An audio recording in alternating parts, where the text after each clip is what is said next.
राधे राधे जी सभी को। आज हम पढ़ेंगे कार्तिक माह का अध्याय 7। मंगलकारी श्री हरि का सच्चा नाम मैं गाऊं, कार्तिक मास महात्म का 7वां अध्याय सुनाऊं।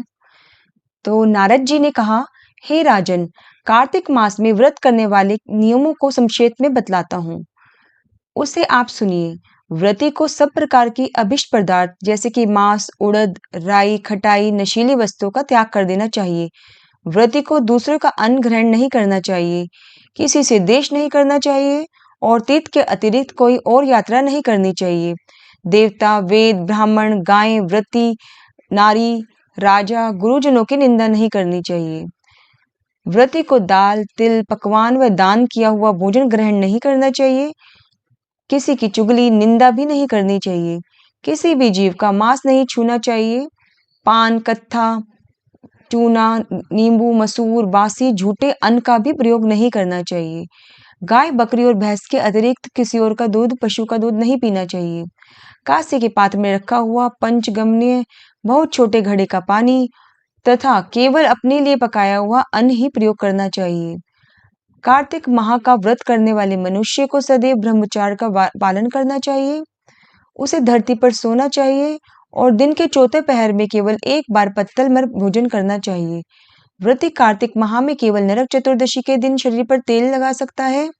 कार्तिक माह में व्रत करने वाले मनुष्य को सिंघाड़ा, प्याज, मठा, गाजर, मूली, काशीफल, लौकी, तरबूज इन वस्तुओं का प्रयोग बिल्कुल नहीं करना चाहिए।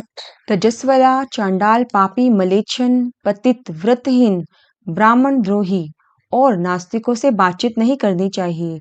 भगवान विष्णु को प्रसन्न करने के लिए अपनी शक्ति के अनुसार चंद्रायण आदि का व्रत करना चाहिए और उपयुक्त नियमों का पालन भी करना चाहिए। व्रती को प्रतिपदा को कुम्हड़ा, द्वितीय को कटहल, तृतीय को तरुणी स्त्री, चतुर्थी को मूली, पंचमी को बेल, षष्ठी को तरबूज, सप्तमी को आंवला, अष्टमी को नारियल, नवमी को मूली, दशमी को लौकी, एकादशी को परमल, द्वादशी को बेर, त्रयोदशी को मठा, चतुर्दशी को गाजर, पूर्णिमा को शाक का प्रयोग नहीं करना चाहिए। रविवार को आंवले का प्रयोग नहीं करना चाहिए। कार्तिक माह में व्रत करने वाला मनुष्य यदि इन शाकों से भी किसी भी शाक का सेवन करना चाहे तो पहले ब्राह्मण को भोजन कराए, उसके बाद ग्रहण करें। देव उठने काशी से पहले कहीं गई विधि के अनुसार नृत्य, जागरण, गायन, वादन आदि करना चाहिए।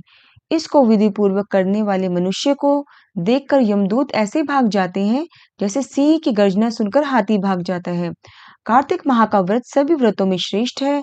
इसके अतिरिक्त जिसने भी व्रत यज्ञ है वह हजारों की संख्या में किए जाने पर भी इसकी तुलना नहीं है, क्योंकि यज्ञ करने वाले मनुष्य को सीधा बैकुंठ में ही प्राप्ति होती है। जिस प्रकार राजा की रक्षा करने के लिए अंगरक्षक करते हैं, उसी प्रकार कार्तिक माह का व्रत करने वालों की रक्षा भगवान विष्णु की आज्ञा से इंद्र आदि देवता करते हैं। व्रती मनुष्य जहाँ कहीं भी रहता है वहीं उसकी पूजा की जाती है, उसका यश फैलता है।